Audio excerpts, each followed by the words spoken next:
కేటీఆర్కి కవితకు మధ్య సంబంధాలు ఎందుకు దెబ్బతిన్నాయి? ఎందుకు వాళ్ళిద్దరూ ప్రత్యర్థులుగా మారిపోయారు? కవిత గారు ఒక ఇంటర్వ్యూలో చెప్తూ బీఆర్ఎస్ని బీజేపీలో విలీనం చేస్తారు అనే చర్చ ఎక్కువ జరుగుతుంది. ఇవాళ బాలరాజ్ కూడా అదే మాట అన్నారు.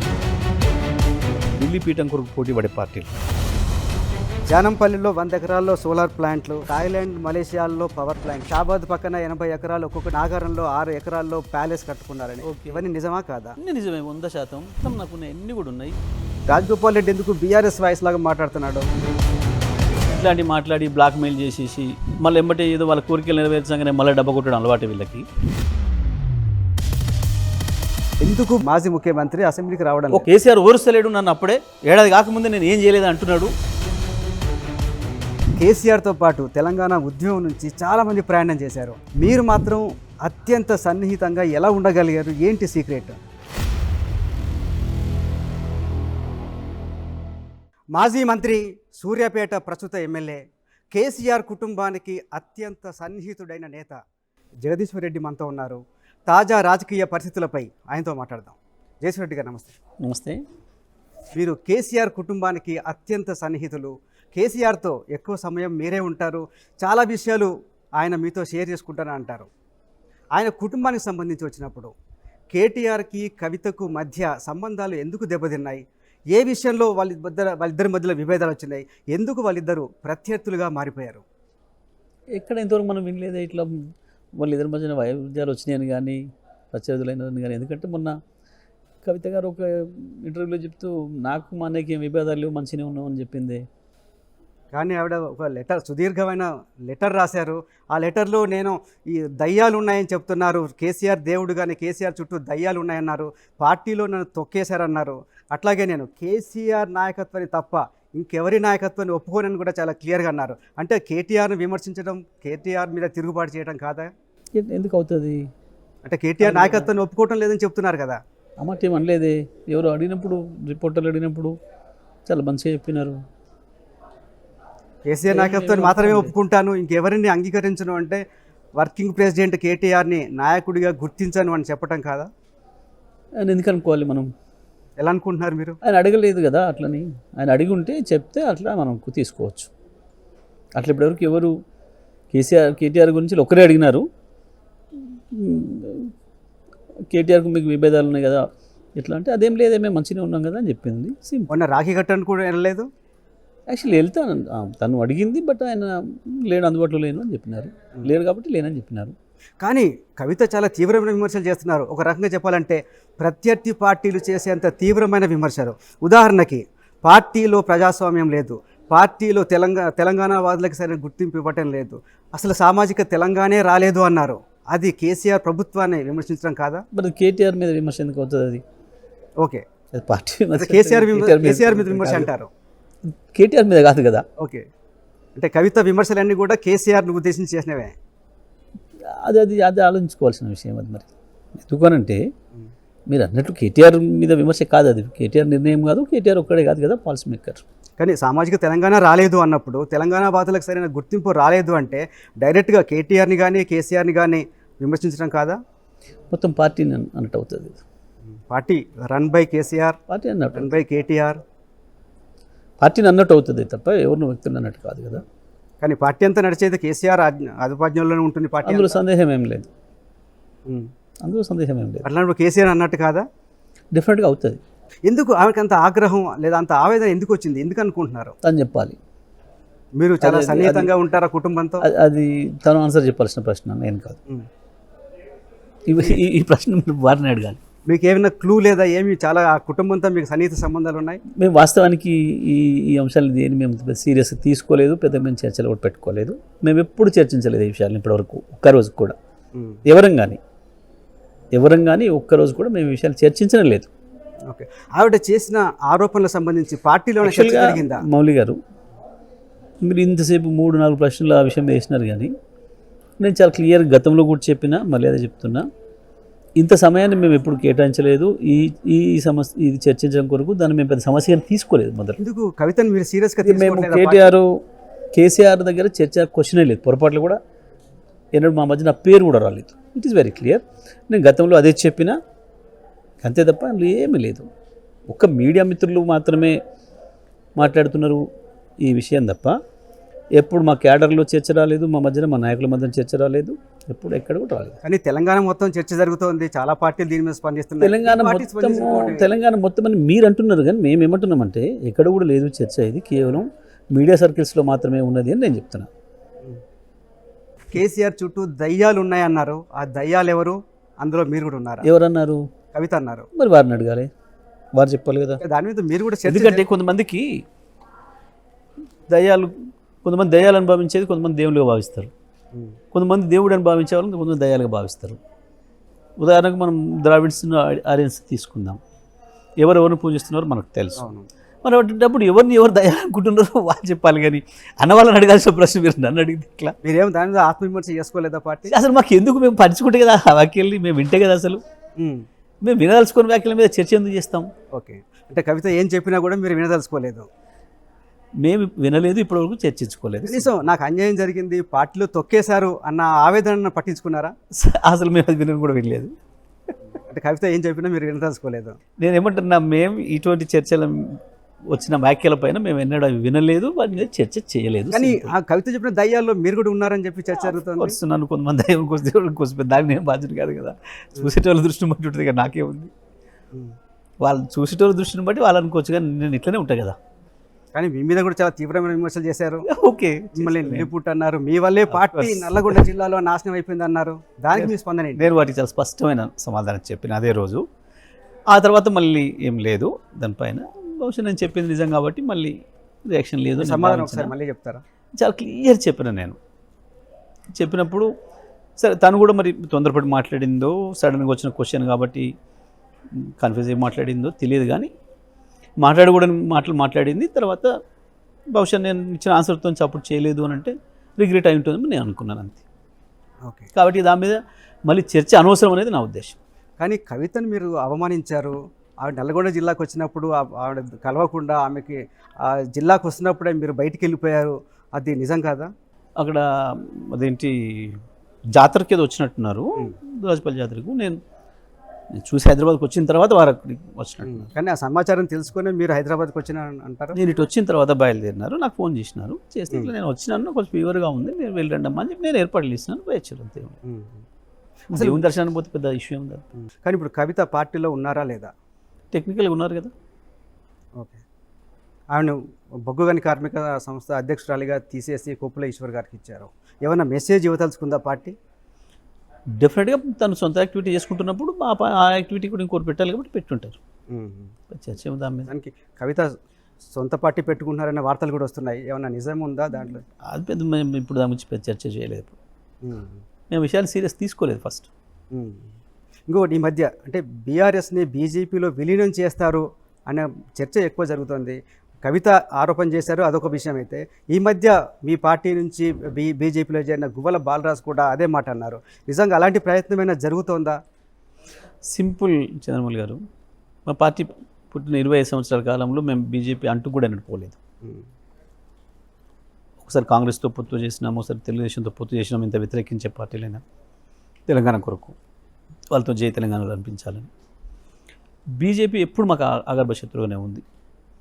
సహజంగానే మోడీ గారు ఎందుకో తెలంగాణ వ్యతిరేకి, తెలంగాణ రాష్ట్ర ఏర్పాటును కూడా వ్యతిరేకించిన ఆయన.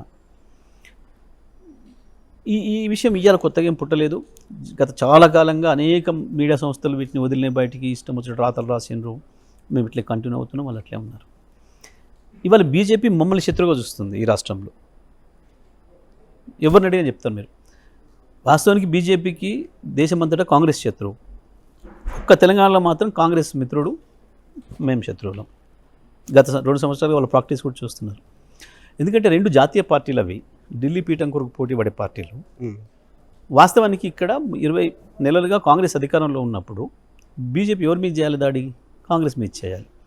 కానీ కాంగ్రెస్ ముఖ్యమంత్రిని మేము విమర్శ చేస్తే కూడా కాంగ్రెస్ నాయకుల కంటే ముందే రియాక్ట్ అవుతుంది బీజేపీ నాయకులు. బండి సంజయ్ కావచ్చు, ఇంకో ఆయన కావచ్చు. రేవంత్ మీద ఈగ వాళ్తే వీళ్ళు ఎక్కువ బాధపడుతున్నారు, వీళ్ళు ఎక్కువ దులిపే ప్రయత్నం చేస్తున్నారు.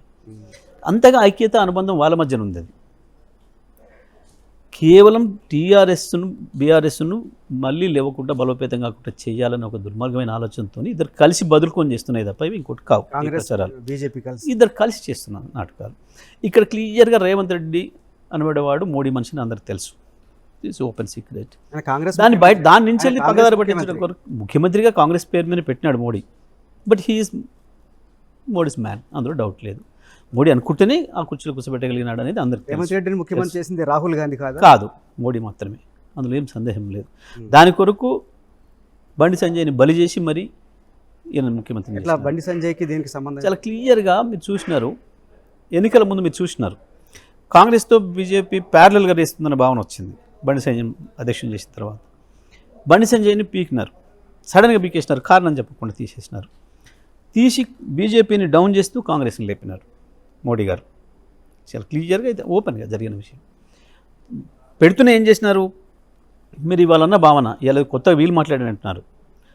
బండి సంజయ్ని తీయాలని నిర్ణయం తీసుకొని డైరెక్ట్గా అమిత్ షా ఆఫీస్ నుంచి ఇక్కడ ఒకరిద్దరు వాళ్ళకి అనుకూలంగా ఉండే పత్రికలు ఎవరైతున్నారో మాకు మొదటి నుంచి ఆగాధ శత్రువుగా ఉన్న వాళ్ళకి సమాచారం ఇచ్చి కేసీఆర్ కోరిక మేరకే పీకేసినారని చెప్పి రాయండి అని చెప్పి ఫ్రంట్ పేజీలో పెట్టించి రాయించినారు.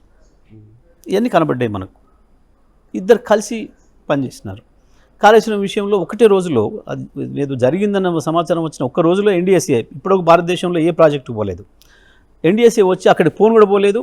ఇక్కడనే ఏదో నివేదిక తయారు చేసినట్టు అది కిషన్ రెడ్డికి ఇచ్చినట్టు కిషన్ రెడ్డి మీడియాకు ప్రకటించి మమ్మల్ని బదనాం చేసే ప్రయత్నం చేసినారు. అది బీజేపీకి ఉపయోగపడదని తెలుసు. దేనికి ఉపయోగపడుతుంది? కాంగ్రెస్కి ఉపయోగపడుతుంది.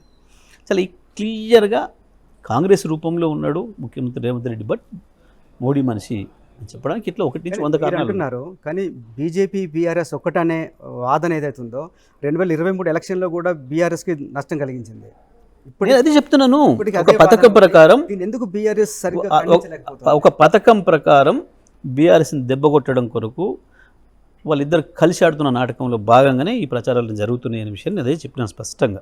వాళ్ళిద్దరు కలిసి మమ్మల్ని శత్రువుగా భావిస్తున్నారు. ఇక్కడ వాళ్ళిద్దరు మాకు భయపడుతున్నారు, కేసీఆర్కి భయపడుతున్నారు. 2 జాతీయ పార్టీలు కూడా కేసీఆర్కి భయపడుతున్నాయి. చాలా క్లియర్ కనబడుతుంది. ఈ 20 నెలలుగా చూడండి, మీరు చెప్పండి, 20 నెలల ప్రాక్టీస్లో బీజేపీ పార్టీ ప్రతిపక్షంగా అసెంబ్లీలో వాళ్ళ పర్ఫార్మెన్స్ ఏంది, బయట వాళ్ళ పర్ఫార్మెన్స్ ఏంది, హైడ్రా విషయంలో వాళ్ళ పర్ఫార్మెన్స్ ఏంది, మూసీ విషయంలో వాళ్ళ పర్ఫార్మెన్స్ ఏంది, లగచర్ల విషయంలో వాళ్ళ పర్ఫార్మెన్స్ ఏంది.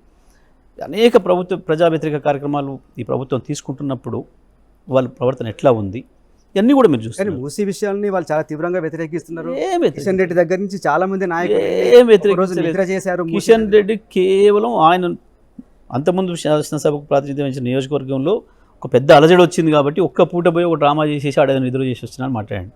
నిద్ర చేస్తారండి? యుద్ధం చేసేవాడు కూడా అంటే యుద్ధం చేయాల్సిన నిద్ర చేస్తాడా? మూసీ వల్ల ఎలాంటి ప్రమాదం లేదని నిరూపిస్తున్నాం మేము అని చెప్పి వాళ్ళు నిద్ర డ్రామా. చేస్తే మీకు నమ్మకం లేదా వాళ్ళ ఉద్యమం మీద? ఒక డ్రామా అది చేయి, ఒక మాస్ ఈవెంట్ చేయి. ఎందుకు వచ్చేయలే, ఎందుకు చేయలేదు? వస్తే నువ్వు రోజు పోయి ప్రజలు జో కొట్టినట్టు చేసి వచ్చినావు, క్లియర్ కనబడుతుంది కదా. ఈ విషయంలో బీఆర్ఎస్ చేసింది ఏంటి? బీఆర్ఎస్ చాలా అద్భుతమైన పోరాటం చేసింది. మా పోరాటం వల్లనే ఇవాళ ఆగి ఉన్నది.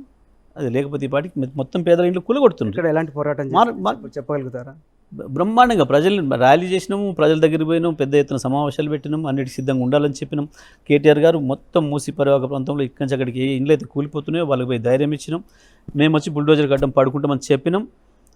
పెట్టిన మార్కింగ్లను కూడా ఆపినాం. ఇవాళ పెట్టిన మార్కింగ్లు అయిపోయినాయి కదా. 13,000 ఇండ్లు కూలగొట్టడానికి పెట్టిన మార్కింగ్లు. ఇది తప్పు అని చెప్పినాం. ఇది కేవలం డబ్బుల కొరకు ఒక స్కామ్ కింద చేసే ప్రయత్నం తప్ప వీళ్ళు చెప్పింది అవసరం లేదు. మూసీని ఎట్లా రెజ్యూనేట్ చేయాలనో మేము చెప్పినాం, మేము చేసినాం, మేము ప్రారంభించినాం. దాని అంతా కూడా ప్రజలకు చూపించినాం. పవర్ పాయింట్ ప్రజెంటేషన్ ఇచ్చి కేటీఆర్ గారు 16,500 కోట్లతో సరిపోతుంది, ఇది ఎవరు ఒక ఇల్లు కూలగొట్టే పని లేదు, చాలా స్పష్టంగా చూపించినాం. వాటర్ని ఎట్లా క్లీన్ చేయాలో చూపించినాం, ఎట్లా నాలాలు ఎట్లా డెవలప్ చేయాలో చూపించినాం. ప్రజలకి అవతలికి ఇతలకి వెళ్ళడానికి కొత్తగా 16 బ్రిడ్జిలు కట్టడానికి ఖర్చు ఎంతనో చెప్పినాం. ప్రతిదీ చెప్పినాం. రెడ్డి అదే పని చేస్తానన్నప్పుడు మీరు దాన్ని ఎందుకు ఆ వ్యతిరేకిస్తారు? పనిని మేము వద్దంటలేం లేదు. ప్రజల ఇండ్లు కూలగొట్టి 150,000 కోట్ల ఖర్చు పెడుతున్నప్పుడు మాత్రమే వ్యతిరేకించడం. బీఆర్ఎస్కి సంబంధించి కష్టకాలంలో ఉందా, ఒక సంక్షోభంలో ఉందా? ఒకవైపు కేసీఆర్ గారికి హెల్త్ బాగాలేదు, ఒకవైపు చాలా అవినీతి ఆరోపణలు, కేసులు వస్తున్నాయి, ఇంకోవైపు పార్టీ నుంచి చాలామంది నాయకులు వెళ్ళిపోతున్నారు. ఏంటి పార్టీ భవిష్యత్తు మీకు ఎట్లా కనిపిస్తుంది? చాలా మంది నాయకులు ఎవరేం వెళ్ళిపోలేదు. ఇప్పుడు గోలబాల్రాజు వెళ్ళిపోయాడు. బాలరాజు కూడా పోతే దానికి ఏదో ఇంకా చెప్తున్నాను మీకు. పైలట్ అంతమంది మాకు అంతకంటే ఎక్కువ వస్తున్నారు. ఇంకా కొన్ని పేర్లు ఉన్నాయి. మాకు చాలా మంది వస్తున్నారు. పైలట్ రోహిత్ రెడ్డి వెళ్ళిపోతున్నట్టు పోవట్లేదు. టాక్ ఉంది. హర్షవర్ధన్ రెడ్డి వెళ్ళిపోతున్నాడు. మీరు పుట్టిస్తున్నారు. మరి జనార్దన్ రెడ్డి వెళ్ళిపోతున్నాడు. ఏమంటారంటే వాళ్ళు చాలా స్పష్టంగా ప్రకటన చేసి జైపాల్ యాదవ్ వెళ్ళిపోతున్నాడంట. మరి వీళ్ళందరూ బాలరాజు పోయిన నియోజకవర్గంలో మీటింగ్ పెట్టి కార్యకర్త ధైర్యం ఇచ్చి వచ్చినారు. బట్ మీరు వాళ్ళ మీదనే పుట్టిస్తున్నారు. వాళ్ళు చాలా స్పష్టంగా చెప్పినాక కూడా మల్లారెడ్డి మీద వీళ్ళందరూ కూడా అలాంటి వార్తలు వస్తున్నాయి. వాళ్ళ అల్లుడు రాజశేఖర రెడ్డి మీద వస్తున్నాయి. అవును, మీడియా రేవంత్ మీడియా పుట్టించుకుంటుంది, మాట్లాడుతుంది. రేవంత్ మీడియా బీజేపీ మీడియా రెండు కలిసి ఉన్నాయి కాబట్టి, చంద్రబాబు కూడా ఉన్నాడు కాబట్టి, అందులో ముగ్గురు కలిసి చేస్తున్న దాడి మీడియా వాళ్ళ చేతిలో ఉంది. స్లాటర్ హౌజులు ఉన్నాయి, నేను చెప్పిన స్లాటర్ హౌజులు మస్తు ఎటువంటి కాయమగొట్టే పనులు చేస్తున్నాయి. ఇంకా అంతే, దాంట్లో భాగంగా వస్తుంది. కానీ ఇప్పుడు ముఖ్యంగా బీఆర్ఎస్ మీద ఎప్పుడూ లేనని విమర్శలు, ఎప్పుడు లేనని అవినీతి ఆరోపణలు వచ్చినాయి. దాని మీద విచారణలు జరుగుతున్నాయి. మీకు తెలుసు, కాళేశ్వరం ప్రాజెక్టు మీద పీసీ ఘోష్ కమిషన్ నివేదిక ఇచ్చింది. అట్లాగే ఫోన్ ట్యాపింగ్ ఉంది. తర్వాత మీకు సంబంధించి యాదాద్రి పవర్ ప్లాంట్లో అవినీతి జరిగిందని, విద్యుత్ కొనుగోలు అవినీతి జరిగిందని, బర్రెలు గొర్రెల స్కామ్లు అవినీతి జరిగిందని, ఇన్ని అవినీతి ఆరోపణలు వచ్చిన సంక్షంలో మీరు ఎట్లా ఫేస్ చేయబోతున్నారు? అసలు నేను చాలా స్పష్టంగా చెప్పాను. మేమే అసెంబ్లీలో ఛాలెంజ్ చేసినాం, మీకు దమ్ముంటే విచారణ చేయండి అని. చేసినరు, తెచ్చి మనిషి ఆడదాచి పెట్టుకురు. ఎన్ని రోజులైంది? ఎలక్ట్రిసిటీ మీద రిపోర్ట్ ఇచ్చి ఎంతకాలం అయింది? ఆడబెట్టిర్రు. ఎప్పుడో ఇచ్చింది కదా రిపోర్టు. ఎలక్ట్రిసిటీ మీద రిపోర్ట్ సబ్మిట్ చేసిపోయారు కదా, 4 నెలలు దాటింది. దాని మీద ఇంకా మీరు విచారణ జరుగుతుందంటారేంటి? అయినా దాచి అన్నో పెట్టుకురు కదా బయట కనపడకుండా. వాళ్ళు దాని మీద కూడా క్లారిటీ ఇచ్చారు. మేము స్టడీ చేస్తున్నాం, దాని మీద యాక్షన్. 4 నెలలు పట్టిందా స్టడీ చేయడం? కాళేశ్వరం మీద ఇచ్చిన తెల్లవారే ఒక కమిటీని వేసేసి 3వ రోజు కూర్చొని నోటికి వచ్చిన అబద్ధాలు రాసుకొని కమిటీ రిపోర్ట్ అని లోపడబెట్టి బయట ఇది ఉంది అని చెప్పి ఒక దొంగ డ్రామాలు ఆడి వాళ్ళకి ఇష్టమైన మీడియా ఉంది కాబట్టి ప్రచారం చేసుకున్నారు. దాన్ని 4 నెలల నుంచి స్టడీ చేస్తున్నారా? దాని రిపోర్ట్ ఎంత ఉంది? దీన్ని 650 పేజీలు అన్నారు. దాన్ని 6.5 పేజీలు ఉందో లేదో. 6.5 పేజీలకు 600 రోజులు పడుతుందా విచారణ స్టడీ చేయడానికి? అంత అర్థం కాకుంటుందన్నట్ట మీకు రిపోర్టు. ఏమన్నట్టు? ఈ రిపోర్టు కూడా ఎందుకు బయట పెడతలేరు? పెట్టమని మేమే ఛాలెంజ్ చేసినాం కదా. మేము చీఫ్ సెక్రటరీకి ఇచ్చినాం. బాజాబ్తా పోయి మా హరీష్ రావు గారు చీఫ్ సెక్రటరీకి లెటర్ ఇచ్చినాడు. చలో రిపోర్ట్ ఇవ్వండి, బయట పెట్టండి, మా మీద ఏమొచ్చిందో అని మేమే అడుగుతుంటే ఎందుకు భయపడుతున్నాం? ఎందుకు ఇస్తలేవు? నిజంగా అట్లా తప్పు ఉంటే మేము చెప్పింది వాస్తవం. మీరు వాగినవన్నీ చెత్త వాగుడు. మీరు మీ బీజేపీ మీ చంద్రబాబు మీడియా కలిసి చేసింది అంతా తప్పుడు ప్రచారం. కేసీఆర్ కడిగిన వజ్రంలాగా తిరిగి వస్తాడు, మల్లెపువ్వులాగా పరిమళిస్తాడు. మీరు చేసిన ఆరోపణలన్నీ కూడా తప్పుడు అబద్ధాలు అని చెప్పి తేలిపోతాయి అని చెప్పి విచారణ చెయ్యండి అని చెప్పి మేమే డిమాండ్ చేసినాం. వాళ్ళే మాట రేపలబడ్డరు. అన్నీ కూడా వీళ్ళు గత 3-4 ఏళ్ళుగా బాగుతున్న అన్నీ కూడా చెత్తని అబద్ధాలని కలిసి కూడబలుకొని ముగ్గురు కలిసి చేస్తున్న నాటకాలని ప్రజల ముందట నిరూపితం కాబోతుంది ఇప్పుడు మా పైన. ఓకే, ఈ కాళేశ్వరం ఆరోపణలు ఇవన్నీ ఒక పక్క అయితే, వ్యక్తిగతంగా మీ మీద ఆరోపణలు వచ్చినాయి, వాటికి ఏం సమాధానం చెప్తారు? నా మీద ఎప్పుడు వ్యక్తిగతమైన ఆరోపణలు ఎప్పుడు రాలేదు. కానీ మీరు ఈ చెత్త మాటలు కూడా 1-2 మాట్లాడినాం కానీ ఎక్కడ కూడా చూపిస్తారా నా మీద? ఇప్పుడు నా 20 సంవత్సరాల కాలంలో స్వయంగా ముఖ్యమంత్రి ఆరోపిస్తున్నారు, మీ జిల్లా మంత్రి వెంకటరెడ్డి ఆరోపిస్తున్నారు, జగదీశ్వర్ రెడ్డి 1000 కోట్ల ఆస్తులు సంపాదించడాన్ని. నిజంగా మీ దగ్గర ఎన్ని వేల కోట్ల ఆస్తులు ఉన్నాయి? మీరు చూపిస్తే మంచిది, అన్నోళ్ళు చూపిస్తే అయ్యో సరుకులు సార్ ఉన్నాయి చెప్పండి. 100 కోట్ల 1000 కోట్ల నాకు చెప్తే మీరు ఎక్కడో చూపిస్తే బాగుండు. ఇది చూపించి ఇది నీది అంటే నాదా కాదా, నాదైతే తీసుకోమని చెప్తానా, నాకు ఏమని చెప్తానో తెలుస్తా. ఒకటి జానంపల్లిలో 100 ఎకరాల్లో సోలార్ ప్లాంట్లు, థాయిలాండ్ మలేషియాల్లో పవర్ ప్లాంట్లు. ఓకే.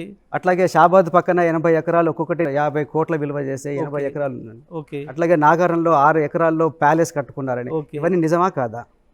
అన్నీ నిజమే, 100%. మొత్తం నాకు అన్నీ కూడా ఉన్నాయి. వస్తే మీరు వస్తే రాసిమంటే ఇస్తా, సంతకం పెడతా, తీసుకోండి. వాళ్ళకైనా ఏం లేదు, మీకైనా ఏం లేదు. సంతకం పెట్టమంటే పెడతా, అందులోకి వెళ్ళిపోండి మీరు తీసుకొని. మీ ఆస్తులు మాకెందుకు ఇస్తారు? అయ్యో నాదన్నప్పుడు నేను చెప్తున్నాను కదా, ఇది వచ్చి ఇది నీదని చూపించేస్తే మీకు హ్యాండ్ ఓవర్ చేసేస్తే మీరు దాంట్లోకి వెళ్ళిపోండి. ఆడున్న కాపలాదారులు చెప్పి ఈసారికి ఇచ్చేసిండ్రా, ఈ రోజు నుంచి పొమ్మని చెప్తే పోండి దాంట్లోకి. ఎక్కడెక్కడ ఉంటే ఆడ. ఇవన్నీ అబద్ధాలేనా? ఎక్కడుంటే అక్కడ పోదామంటున్నా నేను. మీకు షాబాద్లో 80 ఎకరాలు ఉందా? ఎక్కడ పోదామంటున్నా. నాకేముందో నేను అఫిడవిట్లో ఇచ్చిన. నా అఫిడవిట్లో ఉన్నది కాకుండా ఇంకేదైనా కొత్తది మీరు కనిపెట్టి ఇది కూడా మీదేనట్టు కదా అంటే మీకు అప్పచెప్పి వస్తాను. అంటే మంత్రులు ముఖ్యమంత్రి చెప్పేయని అబద్ధాలు అంటారా? ముఖ్యమంత్రులు మాత్రం ఎప్పుడన్నా నిజం మాట్లాడడానికి విన్నారా మీరు? ఇప్పటివరకు వాళ్ళ జీవితంలో అసలు వాళ్ళ జీవితంలో ఎప్పుడన్నా ఒక నిజం గిది అని చెప్పి చెప్పగలరా? వాళ్ళ బతుకులకు నిజాలు మాట్లాడే అలవాటు ఉందా ఎప్పుడన్నా? నేను చేయలేదు ఎప్పుడు ఎవరి మీద ఆరోపణ ఇప్పటివరకు. బట్ నేను చేస్తే నిరూపించే పరిస్థితి ఉన్నప్పుడే చేస్తా. ఒకటి చేసినా ఇప్పుడున్న పొలిటికల్ లైఫ్లో అది నిజమని ఒప్పించిన. మీరు ఆరోపణలు వదిలేండి మౌలి గారు, నేను ఒకటి చేసినా నిజమని ఒప్పించిన. ఏంటది? రాజగోపాల్ రెడ్డి 22,000 కోట్ల కాంట్రాక్ట్ అమ్ముడు పోయిండు బీజేపీకి అని చెప్పిన. మునుగోడు బై ఎలక్షన్స్ అప్పుడు కాంగ్రెస్ రాజీనామా చేసి బీజేపీ పోతే చివరికి ఆయన ఒప్పుకున్నాడు 22,000 కాదు 18,000 కోట్లది అని ఒప్పుకున్నాడు. నిజమేనా కాదా? కదా, అవి గట్ల ఉంటుంది నేను చేస్తే.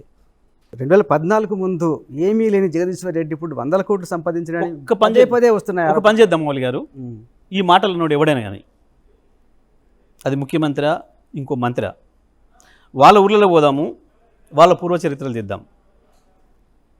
వాళ్ళ ఫాదర్స్ ఏమున్నారు, వాళ్ళ ఫోర్ ఫాదర్స్ ఏమున్నారు, వాళ్ళ చిన్ననాడు బతికింది ఎక్కడ, వాళ్ళు ఎట్టున్నారు. నా ఊరికి కూడా పోదాం, నాయి కూడా తీద్దాం. రెవెన్యూ రికార్డులు కూడా తీద్దాం, వాళ్ళ ఊర్లలో మా ఊర్లలో. ఎవడికి ఏం ఆస్తుండే, ఎవడు ఎట్లా బతికిండు, ఎవడు ఎట్లా బతకలేదు, ఎవరు ఎక్కడి నుంచి ఎక్కడికి వచ్చిండ్రు, బతికి చెడ్డోడెవడు, చెడు బతికినోడెవడు తీద్దామా? నాకు ఇష్టం లేదు, నేను ఎప్పుడు మాట్లాడాను. కానీ ఒకవేళ నేను వాళ్ళని కూడా అడుగుతాను, మీరు రెడీగా ఉన్నారా? ఎస్, మీ ఆస్తి నేనే చెప్తున్నా, ఎవడవద్దు మీరే రండి అంటున్నా. మీ ఇప్పుడు ఈ కెమెరాలే తీసుకొని పొండ్రి, నేను కూడా రాను, కావాలంటే మా ఊరికి పోండి, వాళ్ళిద్దరు ఊళ్ళకి పోండి. మీ ఆస్తులని చూపించడానికి రెడీ ఉన్నారు స్వేచ్ఛగా. నేను ఏమంటున్నా, నేను కూడా చూపించాను, మా ఊళ్ళోనే అడిగిరండి అంటున్నా. ఇంకా నేను ఏంది, నేను చిన్ననాడు బతికిన వాతావరణం ఏంది, నా ఇల్లు ఏంది, నేను ఎట్లున్నా, నేను పెరిగిన వాతావరణం ఏంది తీసుకోండి. వాళ్ళ ఇళ్ళకి కూడా వాళ్ళ ఊళ్ళకి కూడా పోండి, తీసుకొని రండి. మీరు చెప్పండి, అప్పుడు చెప్పండి. మీరు నేను చేసే ఆరోపణలు వాళ్ళు చేసే ఆరోపణలు దిగా మీరే నిర్ణయం చేసి చెప్పేసేయండి ప్రజలకి.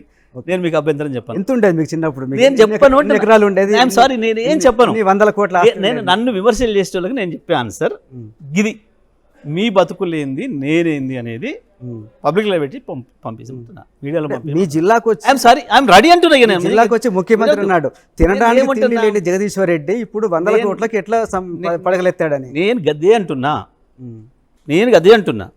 నేనేముంటినని నేను చెప్పా, నువ్వేముంటివో నీవేముంటినో, నీ కథ ఏందో, నీ నేపథ్యం ఏందో,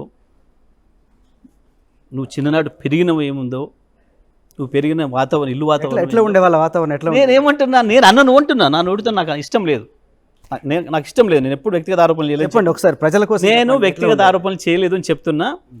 ఒక్కటి మాత్రం నేను చెప్తే ఏంటంటే, మీరు మీ ముందు తరంలో కానీ, ఇంకా అంత ముందు తరంలో కానీ నాకంటే ఎప్పుడు గొప్పగా లేరు. నేను మీ ఇద్దరికంటే మంచిగా ఉన్నా. ఓకే, నేను మా తాత కాంచెలు కానీ, మా తాత తండ్రి కాంచి కానీ, మా ఫాదర్ కాంచి కానీ, మీ ఇద్దరికంటే కూడా నేను చాలా గొప్ప కుటుంబం నుంచి ఉన్నా, మంచిగానే ఉన్నా. ఈ గొప్పలు చెప్పుకోవడాలు, కాసేపటికి మళ్ళీ బీదేడుపులు ఏడవటాలు, నాకు ఇల్లే లేదని ఒక కథలు, బుద్ధి ఉండాలి కదా మాట్లాడితే. పెట్టే కళ్ళద్దాలు 2 లక్షలు 3 లక్షలు ఉంటాయి, నువ్వు వేసే కూట్లు ₹1,00,000 కోట్లు ఉంటాయి, గంగెట్లో వేసినట్టు మంది నువ్వు మాట్లాడినావు కదా. ఇంకో వెంకటరెడ్డి చెప్తున్నాడు, సిగ్గు లేకుండా ఎండాకాలం వేయాలా వానకాలం వేయాలా తెలియదు, చలికాలం వేయాలా ఎండాకాలం వేయాలా కూడా తెలియకుండా కోట్లు వేసుకొని ఈ గంగిరెద్దుల బాపతులు వీళ్ళు వాళ్ళు నా గురించి మాట్లాడితే ఎట్లా మరి? ఇక ఆయనకు నల్లగొండలో ఇల్లే లేదంట, అట్లా పేదరికంలో ఉన్న మనిషిని మీరు ఎట్లా ఆరోపణ చేస్తారు? నేను ఏమంటున్నా, నేను ఉన్నది చెప్పను, లేదు చెప్పను భయ్, సింపుల్. నాకు ఛాలెంజ్ చేయడం కూడా ఇష్టం లేదు, నాకు ఇష్టం లేదు. కానీ ఎక్కడైనా ఉండని లేకపోని ఆయన పేరు మీద ఉన్న ఆస్తిని నా పేరు మీద ఉన్న ఆస్తిని మార్చుకుందామా? ఒప్పుకుంటాడా? వీళ్ళిద్దరు మీరు నిజంగా ముఖ్యమంత్రి గారు వెంకరెడ్డి గారు ఒప్పుకుంటారా? సీరియస్గా అంటున్నారా మీరు? రాసిపడి రాసిస్తాను నీకు. ఇప్పుడు ఇక్కడి చక్కగా పోయి అడుగు, వీళ్ళు ఎక్స్చేంజ్కి ఒప్పుకుంటారా అడుగు. మీరు రెడీగా ఉన్నారు ఎక్స్చేంజ్? నేను రెడీగా ఉంటేనే కదా ఛాలెంజ్ చేసేది, నేను రెడీగా ఉంటేనే కదా ఛాలెంజ్ చేసేది. ఓకే, నా పేరు అయినా ఏం లేదు, నా ఫ్యామిలీ మెంబర్స్ పేరు కూడా అంటున్నాను నేను. ఇంకా నేను వాళ్ళని కూడా ఒప్పిస్తాను, మా ఫ్యామిలీ మెంబర్స్ని కూడా. ఆయన కూడా ఒప్పిమని వాళ్ళ ఫ్యామిలీ మెంబర్స్ను. ఓకే, ముఖ్యమంత్రి ఒప్పిస్తాడా, మా జిల్లా మంత్రి ఒప్పిస్తాడా? ఒప్పిమని వాళ్ళ ఫ్యామిలీ మెంబర్స్ పేరు ఏం లేదు, మా ఫ్యామిలీ మెంబర్స్ పేరు కూడా ఇస్తా. ఓకే, ఇప్పుడు ఉన్నాయి. ఇంకోటి మీరు లేదు గతంలో ఉన్నదానికి పోదామంటే, పాత దానికి కూడా పోదామంటే దానికనుక నిలబడదాం. వాళ్ళ ఫాదర్స్ జనరేషన్ దాన్ని ఒప్పుకుందాం, ఇంకా ముందు జనరేషన్ దాన్ని ఒప్పుకుందాం, 3-4 తరాల ముందైనా పోదాం. ఓకే, ఓకే, ఏ తరంలో ఆస్తుల మార్పిడికి మీరు రెడీ? నేను రెడీ. వాస్తవానికి ఆ పాత ఒప్పుకుంటే నాకే నష్టం, కొత్తది ఒప్పుకుంటే నాకు లాభం. కానీ కోమటిరెడ్డి రాజగోపాల్ రెడ్డి ఈ మధ్య ఎందుకు బీఆర్ఎస్ వాయిస్ వినిపిస్తున్నాడు? ప్రభుత్వం ఫెయిల్ అయింది, 2000 మహిళలకు 2500 కోట్ల రూపాయలు ఇవ్వలేదు, అట్లాగే రైతు భరోసా అమలు చేయట్లేదు, రుణమాఫీ కాలేదు అంటున్నాడు. ఏం జరిగింది? రాజగోపాల్ రెడ్డి ఎందుకు బీఆర్ఎస్ వాయిస్ లాగా మాట్లాడుతున్నాడు? బీఆర్ఎస్ వాయిస్ ఏం కాదు, రాజగోపాల్ రెడ్డికి వెంకటరెడ్డికి మొదటి నుంచి అలవాటే. ఇట్లాంటివి మాట్లాడి బ్లాక్మెయిల్ చేసేసి మళ్ళీ ఎంబటే ఏదో వాళ్ళ కోరికలు నెరవేర్చగానే మళ్ళీ డబ్బా కొట్టడం అలవాటు వీళ్ళకి. వీళ్ళ మాటలు ఎవరు నమ్మరు, అన్నైనా తమ్ముడైనా. మీరు చూసిండ్రు, ఇదే వెంకటరెడ్డి కదా, 25 కోట్లు పెట్టి కొనుక్కొచ్చుకుంటూ పీసీసీ, తెలుగుదేశం పీసీసీ, ఆయన తెలుగు కాంగ్రెస్ అయిపోయింది, మేము ఆయన నాయకత్వంలో పనిచేయను అని చెప్పి ఆయన, నువ్వు ఎప్పటికైనా హోంగార్డువే, నువ్వు ఎస్పీ కాలేవని ఈయన మాట్లాడిన వాళ్ళు ఇప్పుడు ఏం మాట్లాడుతుండ్రు? ఏమన్నాడు మొన్న? అంత గలీజ్గా ప్రజలు అసహించుకుంటున్నారు. చూసిన వాళ్ళు మీడియా మిత్రులు కావచ్చు, వాళ్ళందరి సమక్షంలో జరిగింది ఆడ మొన్ననైతే. ఆయన మేము గెస్ట్ హౌస్ కూరకి అని చెప్పేసి అని కట్టిన బిల్డింగ్ను ఇప్పుడు నా క్యాంప్ ఆఫీస్ అని చెప్పేసి అని ప్రారంభం చేసుకొని దాంట్లో ఏదో చిన్న పూజ చేసి అయిపోయింది. ఈయన అప్పటికే 2-3 సార్లు ట్రై చేసినట్టు ముఖ్యమంత్రికి, ఆయన ఏదో మీటింగ్లో కలవలేదు. ఆ తర్వాత ఆయన ఫ్రీ అయినాక ఎవరు చెప్పినట్టుండ్రు, పిఎల్ చెప్తారు కదా, సార్ ఇట్లా ఇది ట్రై చేస్తున్నాడు ఆయన వెంకరెడ్డి అని. ఆయన ఫోన్ చేసిండు. ఆ ఫోన్ మోగేటప్పుడు చూసి, అరే రావు అందరూ రావు, ముఖ్యమంత్రి ఫోన్ చేస్తుండు. ఆడికే సంబరపడిపోయి తబ్బిబ్బైపోయి ఏదో ముఖ్యమంత్రి ఫోన్ మాట్లాడి, రేవంత్ అన్న ముఖ్యమంత్రి గారు, నువ్వు 10 ఏళ్ళు ముఖ్యమంత్రి ఉండాలని చెప్పి నేను గణపతి హోమం చేస్తున్నా. సిగ్గనిపించదా? అవుకుంటారు ప్రజలు, చూసేటోళ్ళు, వింటున్నారు ప్రేక్షకులు. ఎంత అగ్లీగా ఆయన గురించి ఏం మాట్లాడినావు ఇప్పుడు మళ్ళీ అయిపోయింది. ఆ మాట మీద ఉంటాడా? ఫోన్ పెట్టేసి చిని అమ్మ ఈయన ముఖ్యమంత్రి నాల్సి వస్తున్నాయి మనం ఈ మాట మాట్లాడుతున్నాడు ఆఫ్ ద రికార్డు. కాదు, అంతకుముందు నేనేమంటున్నా, ఇట్లా అభిప్రాయం మార్చుకోవడంలో తప్పే అనిపిస్తుంది. ఇదే మార్చుకుంటే తప్పు లేదు, మళ్ళీ ఫోన్ పెట్టేయగానే గదేం మాటలు. ఆఫ్ ద రికార్డ్ ఏంది? మీడియా ముందట ఒకటి, ఆఫ్ ద రికార్డ్ ఒకటి. దాన్ని రికార్డ్ చేసిండు ఈయన ఫోన్ రికార్డ్ చేసేసి వినిపించిండు, అందుకే ఫోన్లు బంద్ పెట్టిండు అనేది కూడా ఈ మధ్యన వార్తలు విన్నాం మనం. ఈ ఐక్యత ఏం ఐక్యత? ఈ దొంగల మధ్యన ఐక్యతలాగా, దొంగల ఊళ్ళు పంచుకున్న ఐక్యతలాగా. ఇక ఈయన కూడా రాజగోపాల్ ఇంత మాట్లాడుతున్నాడా? మళ్ళీ 4 రోజులలో లోపల వీళ్ళు సెట్ చేసుకున్నాక అద్భుతమైన ముఖ్యమంత్రి ఈయన మాట్లాడతారు, మీరు వింటారు. ఇక గిది వాస్తవానికి ఇదంతా ఒక జోకర్ల పాత్రలాగా ఉంటుంది తప్ప వీళ్ళది ఎవరు నమ్మే పరిస్థితి లేదు. ఇప్పుడు కూడా మళ్ళీ విమర్శిస్తున్నాడు. ఇప్పుడు రాజగోపాల్ రెడ్డికి అంటే ఆల్రెడీ బీజేపీ ఒకసారి వెళ్ళి వచ్చేసాడు, ఇప్పుడు రేవంత్ రెడ్డి తోటి పడతలేదు కాబట్టి బీఆర్ఎస్లోకి వస్తాడు అనే ఒక వాదన ఉంది, ఒక చర్చ ఉంది. అట్లా వచ్చే అవకాశం వస్తే మీరు స్వాగతిస్తారా? ఇదంతా ఉత్తమ ముచ్చట, ఎవరు నమ్మరు వాళ్ళను. మీ మీడియానే కొంత అంతో ఇంతో వాళ్ళకి ఇంకా స్పేస్ ఇస్తుంది తప్ప ప్రజలు ఎవ్వరు వీళ్ళ మాటలు నమ్మరు, పట్టించుకొని. మీరు మునుగోడు నియోజకవర్గానికి పోయి అడగండి, ఎవరైనా నమ్ముతారేమని. ఎవరు నమ్మరు, వీళ్ళ మాటను సీరియస్ తీసుకోవడం లేదు. ఎందుకంటే ఒక పూట పొగిడి, ఒక పూట తెగిడి, మీడియా ముందట మైకులు ఎదురుగున్నప్పుడు ఒక మాట మాట్లాడి, ఆ మైకులు బంద్ కాగానే ఇంకొక మాట మాట్లాడి, అర్థం కాదా ప్రజలకి?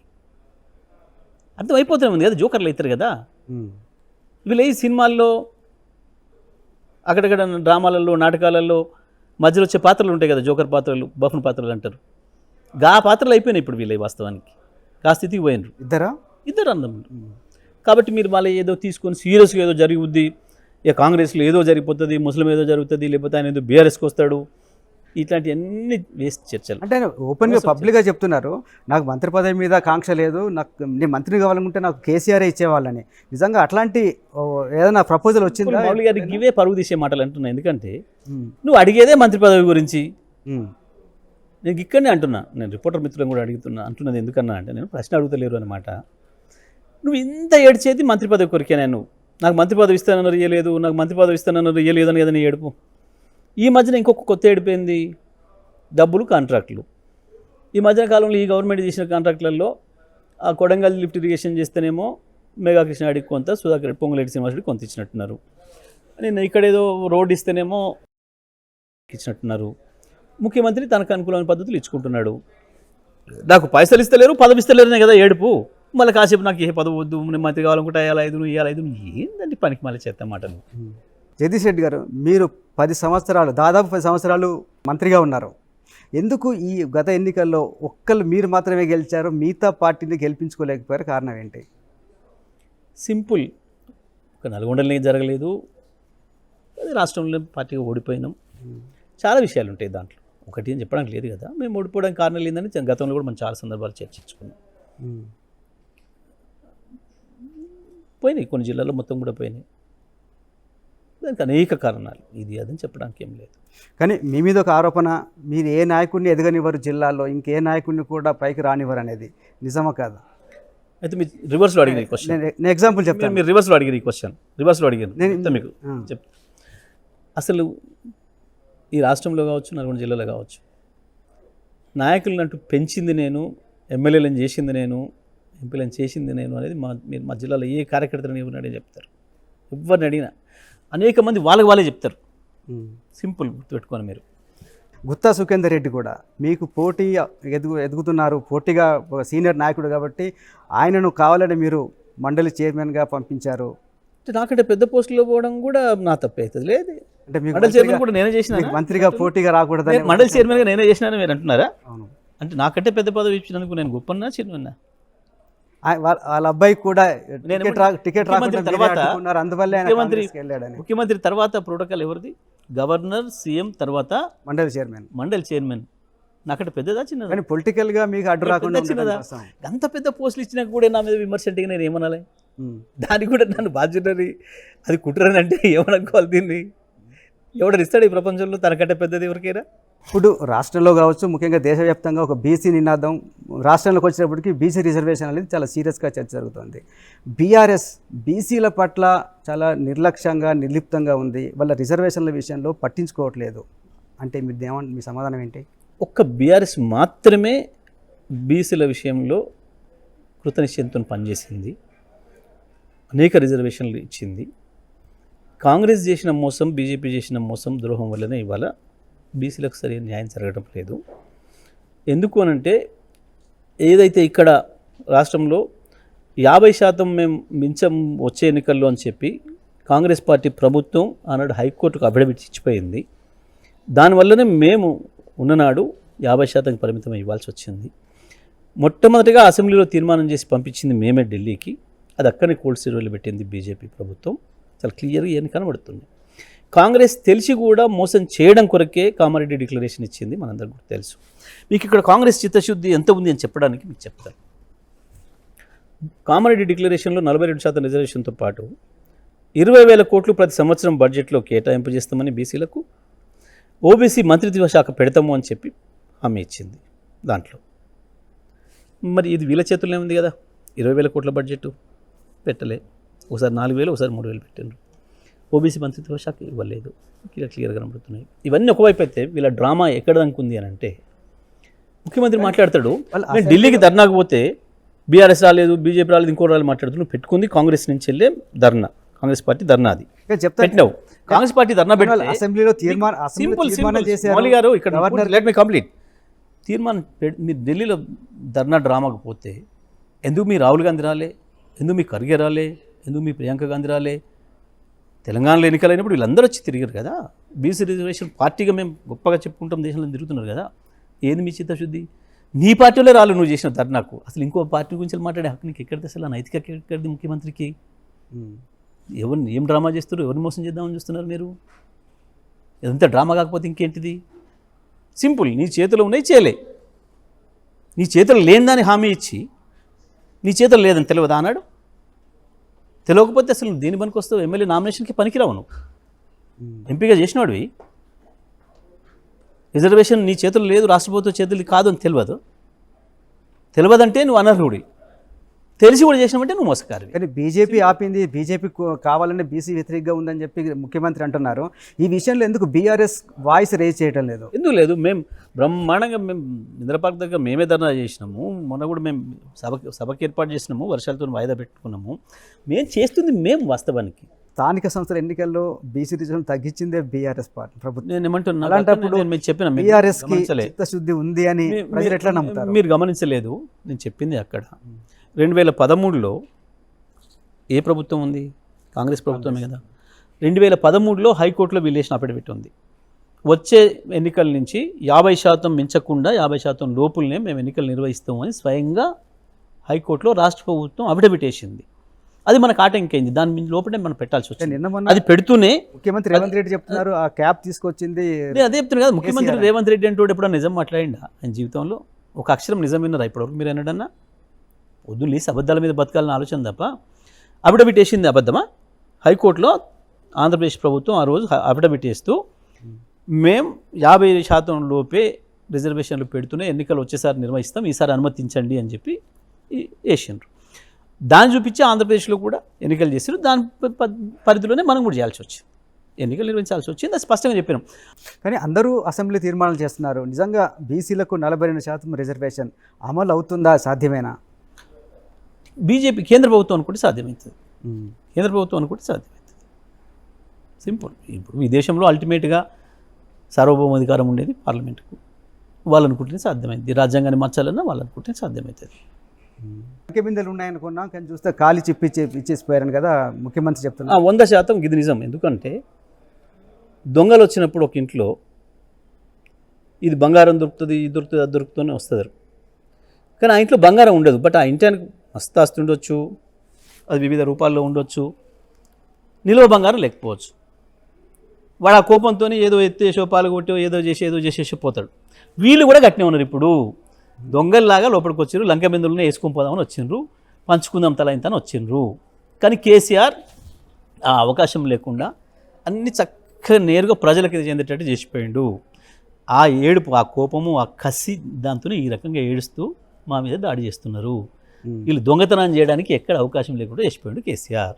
ఏ పథకం ఇచ్చినా నేరుగా ప్రజలకు పోయేటట్టు దాన్ని ఎక్కడ ఆపే అవకాశం లేకుండా, వీళ్ళు దొబ్బి పంచుకునే అవకాశం లేకుండా చేసిపోయిండు. ఆఖరికి ఏం చేస్తున్నారు ఇప్పుడు, పాపం కాంట్రాక్టర్లకు ఇచ్చే బిల్లులలో కమిషన్లు దొబ్బి వాళ్ళని ఏడిపిస్తున్నారు.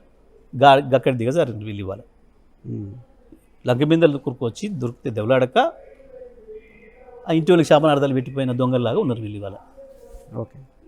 ఇంకోటి, కేసీఆర్ అసెంబ్లీకి రాకపోవడం పట్ల చాలా విమర్శలు చేస్తున్నారు.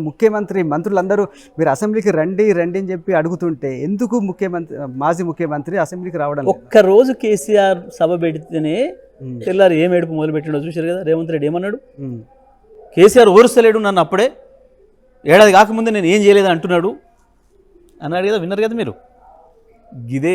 గిదే జరుగుద్దని కేసీఆర్ రాలేదు, చెప్పిండు, చాలా సాఫ్గా చెప్పిండు. ఎందుకు రావట్లేను అనేదాన్ని కూడా చెప్పిండు. కొత్తగా వచ్చిర్రు వీళ్ళు, అనుభవం లేకుండా వచ్చిండ్రు, తెచ్చుకొని అనుభవం కుదురుకొని సీట్లో. నేను నా స్థాయిలో ఉన్న మనిషిని నేను వెంటనే వచ్చేయాలని విమర్శ పెడితే నన్ను అంటారు రేపు, అరే గంతమంది ఓపిక లేదా, తెల్లారి వరకే రమ్మంటే ఎట్లా చేస్తారు అని అంటారు. నేను విజ్ఞతతో ఉండాలి అని చెప్పి నేను ఉంటున్నా అని చెప్పిండు. మమ్మల్ని ఉండమని చెప్పిండు. మమ్మల్ని కూడా మీరు విమర్శలు చేయకండి ఇప్పుడే ప్రభుత్వాన్ని అని కూడా మాకు చెప్పిండు. మేము ప్రభుత్వం పైన మీరు ఇది చేయాలి అది చేయాలని సంవత్సరానికి మేము విమర్శ చేయలే. మీరు తీయండి, ఎక్కడైనా తీయండి, మీరు మమ్మల్ని అడగండి, మేము మాట్లాడినట్లు ఉందండి. కేవలం లగచర్ల ఇష్యూ, హైడ్రా ఇష్యూ, మూసి ఇష్యూ లేని ఇష్యూలను ప్రభుత్వం సృష్టించి ప్రజల్ని ఇబ్బంది పెడుతున్నప్పుడు ఆ హాహాకారాలు చేస్తున్న ప్రజలకు అండగా నిలబడి మా గొంతులు వినిపించినంత తప్ప మేము ఎక్కడ ప్రభుత్వాన్ని తెల్లారటరికి మీరు చేయండి అది చేయండి మేము డిమాండ్ చేయలేదు. మీరు వచ్చి మీ అనుభవాన్ని మాకు చెప్పండి, మీరు సలహా అదే నా విధానం. మీరు సిన్సియర్గా అడిగినారని మీరు భావిస్తున్నారా? ఒక రిపోర్టర్గా, సీనియర్ రిపోర్టర్ ఏమనుకుంటున్నారు చెప్పండి. ఏం చెప్పిండు? ఆయనే చెప్పిండు కదా, నేను ఎందుకు రమ్మన్నా ముఖ్యమంత్రిని, నన్ను చూసి కృషించి చావాలే, నా అభివృద్ధిని చూసి కృషించి చావాలే, అసెంబ్లీలో మాట్లాడండి కదా, ఇవి కుళ్ళుకొని చావాలి మాట్లాడండి కదా. ఒక మాజీ ముఖ్యమంత్రి గురించి ముఖ్యమంత్రి మాట్లాడే మాటలు అవేనా? మీ మీడియా అట్లే భరిస్తుందా, సహిస్తుందా? ఏదన్నా ఒక విమర్శ చేయరా? అంటే అసెంబ్లీకి వస్తే అవమానాలు జరుగుతాయని ఆయన కదా మాట్లాడిండు. నేనేమంటున్నా, అసెంబ్లీకి రావాలా ఇంకోటి రావాలని నువ్వు ఓడి గొట్టంగాడివి నన్ను అడగటానికి? నాది నేను నిర్ణయించుకుంటా, నా ప్రజలకి ఏం చెప్పాలో నేను చెప్పుకుంటా. ఒకనాడు ఏదో ప్రజల్ని మోసం చేసి ఒక విలన్ లాగా వచ్చి కూర్చున్నా నువ్వు ఒక విలన్వి, అడిగితే నేను ఎందుకు చేయాలని అవసరం? అసలు నువ్వే ఓడివి. జగదీశ్వర్ రెడ్డి గారు, ప్రజలు ఎన్నుకుంది మాకు తెలుసు, తమ గొంతు వినిపించాలి, తమ సమస్యలు ప్రభుత్వంతో మాట్లాడాలని కాదా? అవును, దాని కొరకే అదే పనిలో ఉన్నాము. ఆ విషయంలో అదే పనిలో మేము ఉన్నాము అంటున్నా. మీరు అనుకోవట్లేదా? లేమి లేదు, అదే పనిలో ఉన్నాడు కేసీఆర్ అని నేను అంటున్నా. అదే పనిలో ఉన్నాడు కేసీఆర్. ఇప్పుడు నేను వినిపించే గొంతు ఎవరిది? ఎవరిది? నా గొంత? కేసీఆర్ గొంతు కదా. హరీష్ రావు వినిపిస్తే ఎవరిది గొంతు? కేటీఆర్ వినిపిస్తే ఎవరిది గొంతు? ఇవన్నీ కేసీఆర్ గొంతులు కదా, మా పార్టీ గొంతులు కదా. కేసీఆర్ ని ఒక నియోజకవర్గ ప్రజలు ఎన్నుకున్నారు, వాళ్ళ గొంతు ఎవరు వినిపించాలి? కేసీఆర్ ఏ నియోజకవర్గ ప్రజలు ఎన్నుకున్నారో ఆనే ఉన్నాడు. మరి కన్ఫర్మేషన్ ఈ వెదలకు కూడా చెప్పండి. కేసీఆర్ ఏ నియోజకవర్గ ప్రజలు ఎన్నుకున్నారో వాళ్ళ మధ్యనే ఉన్నాడు. వాళ్ళకి ఎవరు కావాలన్నప్పుడు వాళ్ళకి కలుస్తున్నాడు. వాళ్ళ సమస్యలు ఏందో వాళ్ళు చెప్పుకుంటున్నారు. They are happy. With each other. నీకెందుకు తీట, ఏంది తీట నీది? ఆయన మమ్మల్ని ఎదుర్కోవడానికే ఉచ్చబోసుకుంటున్నావు, భయపడుతున్నావు, సస్పెండ్ చేస్తున్నావు. నువ్వు కేసీఆర్ కావాలన్నా నీకు, నీ స్థాయికి మేమే ఎక్కువ నీకు. కేసీఆర్ రా, కేసీఆర్ రా వచ్చిండా? లక్ష్మీనరసింహస్వామి వచ్చిండా? చాలాసార్లు పిలిచిర్రు, చాలామంది వచ్చిండా?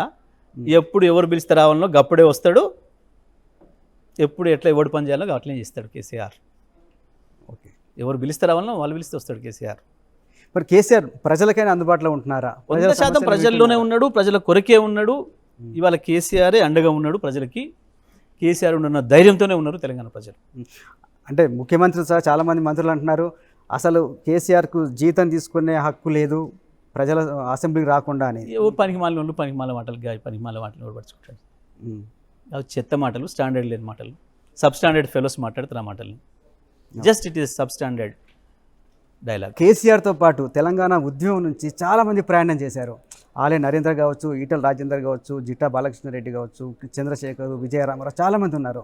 వీళ్ళందరూ కేసీఆర్ను వదిలేసి వెళ్ళిపోయారు.